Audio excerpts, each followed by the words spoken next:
Hey guys, how's it going? Hopefully you're having a good day. Friday, nice sunny day here. Apparently we're gonna get some rain this weekend, which is probably good because we need the rain. So it'll be good to have that. So yeah, having a pretty mellow day, pretty quiet. Hey Ange, how's it going? So I've been working from home for most of the day and walking around in my heels because I got to learn how to walk in these things. It's actually going pretty good. I'm getting used to them, so that's good. But 5 inches, that's high. So today I'm going to talk about the paleo diet. So this is the third one that I was going to talk about. I talked about carb cycling, and I talked about ketosis, and now talking about the paleo diet, which is the third thing that my friend asked me about. So I looked it up to check it out and found out some information that I'm going to share with you. And I've heard of it before. I'm sure a lot of you have. It's a pretty popular diet that people follow, particularly people that are concerned with their health and their fitness. It sounds like a pretty healthy type diet, but I didn't really know the details about it. I just knew that it was high protein, meat and vegetables basically, but that's pretty much all I knew. So I had to check it out and find out more about it. So basically the idea behind the paleo diet is that you eat like your ancestors did. And I kind of like that school of thought, eating like our ancestors did, because that's what we come from. So our bodies are kind of suited for that. But it doesn't necessarily always work well for everyone, but I kind of like the idea. So it's meant to help you avoid all of our modern chronic diseases. And oh boy, there's a lot of those. We seem to be getting sicker and sicker and sicker as the years go by. So what do you eat on the paleo diet? So lean meat and pretty much all parts of it. So the organs, super healthy. You should be eating organ meat. Bone marrow, again, super healthy, and cartilage. So those things are great for you. Fish and seafood, so that sounds good. Eggs, non-starchy vegetables. So you're looking at vegetables that are not like potatoes and corn and that kind of thing. You're looking at all the other types of vegetables that are high in water. Hey, Alyssa, how's it going? Fruits, and hey Ray, how's it going? And raw, this is important, the raw nuts and seeds. No peanuts though, peanuts aren't nuts, peanuts are legumes. And plant-based oils such as olive, grapeseed, walnut, and coconut. So, sounds pretty good, doesn't sound too bad. What you can't eat, grains such as oats, wheat, barley, and rice. So you will probably have to cut some of those out of your diet because most people do consume some of those. You have to cut out sugar, which you should cut out anyway. Sugar is poison. Starchy vegetables such as potatoes and corn, so you want to avoid those. No legumes or beans, and as I mentioned, peanuts are legumes, so no nuts, no peanut butter, anything like that. No dairy products, and no processed foods, which is good. You shouldn't be eating processed foods anyways.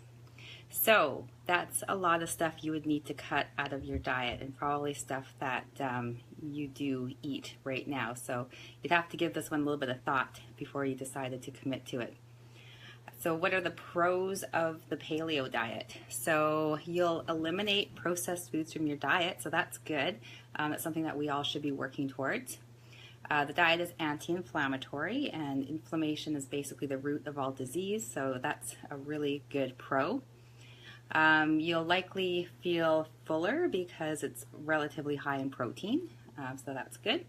And limiting food choices kind of makes meal planning a little bit simpler. If you cut out a bunch of things and you can't have it, and you're left to just a few things, then it makes it a little bit easier to plan your meals. But that's also kind of restrictive. So the cons of the paleo diet. Eliminating whole grains and legumes means that you might be missing out on some really good sources of fiber and nutrients. So if you're going to do this, keep that in mind. You're going to need to replace that fiber and those nutrients with something, because you don't want to leave yourself depleted in either one of those. It can be very challenging, if not almost impossible by the sounds of it, for a vegetarian to follow this type of diet and be healthy and be able to get enough protein.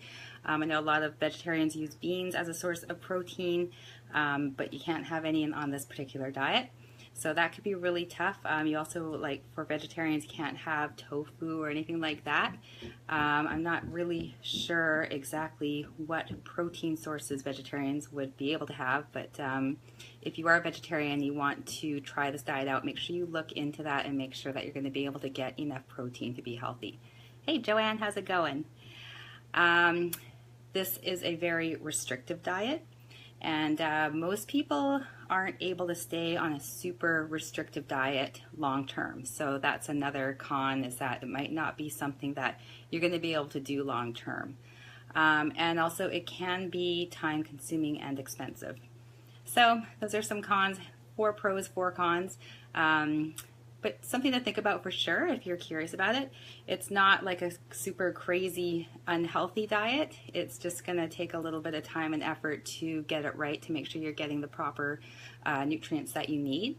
And you know, if it's something that you're curious about trying, I say go for it and see what happens, because every body is different. If it works for somebody, it doesn't mean it's going to work for you.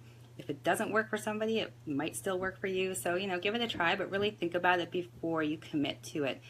Think about, you know, down the road, long term, are you going to be able to stick with this? Because it is quite restrictive. And if that's a good option for you, then go for it. And I would love to hear about it, how it goes for you. I know a lot of people follow this type of diet and they seem super happy with it, so that's great. Me personally, I don't normally put myself on super restrictive diets. With my competition coming up, I do make sure that I stay within certain numbers for my macros, but I'm not cutting out food groups. You know, I get to my macros eating the foods that I like. I'm not cutting out like stuff like whole grains and that kind of thing. So I think for myself, I think the paleo diet would be a bit challenging for me to follow. I don't know if I would be able to or want to stick with it for long term, but you know, you never know. You might really enjoy this type of eating. So like I said, if you try it out, let me know, or if you're doing it right now, let me know. I would love to know, particularly what your energy is like, how often, if you get sick, if you get the flu very often, just stuff like that. I'm always interested in these different diets and how they affect you. And if you are not doing it, but you're gonna do it, keep a little diary of how you're feeling. So in particular, your energy level, your mood, and also if you find yourself getting sick more often. When you do change your eating, one thing to really take note of is, are you all of a sudden getting sick a lot? Because that's a really good indication that you're not getting the stuff that you need. You need to get more nutrients. So it's a good telltale sign. So that's it. Those were the 3 that I was going to talk about. I don't know if any of you have tried any of them, if you plan on trying them. I mentioned that I do exogenous ketones. I'm kind of a fan of the ketone thing. Personally, for myself, I actually did notice a difference in my brain clarity. I found that I felt a little more energetic, less brain fog when I started using ketones. So something I like doing for myself. And you know, what works for me might not work for you, but that's the way that I went. Carb cycling, I haven't done. I've known about it for a long time and thought it was a good idea, but never actually got myself organized enough to actually cycle it in a way that it was like an organized cycle. And I'm also a little bit prone to binging, so I don't want to like deplete myself too much and then have a day where I'm actually allowed to go crazy and have a ton of carbs, because I would run with that. So not really a good idea. And like I said, the paleo diet for myself, I think it's a little too restrictive for my liking, but that's just my personal opinion. So that's it. I hope you guys got some good information from that stuff. If you didn't see the other videos, you can just go back onto my Facebook page and just scroll back, or go into YouTube and search for Holy Fit, WHOLEYFIT. All of my videos are on my YouTube channel. There's like over 600 of them now. There's a few. So if you want to check that out, you can check it out there. Or if you just want me to tag you in a particular video so that you can check it out, just let me know and I can do that quite easily. All right, guys, I'm going to run and walk around in my crazy shoes, high heels, 5 inches. It's nuts. But I'm going to go and practice, and hopefully I won't step on any cats while I'm practicing. All right, guys, have a great day. Talk to you soon.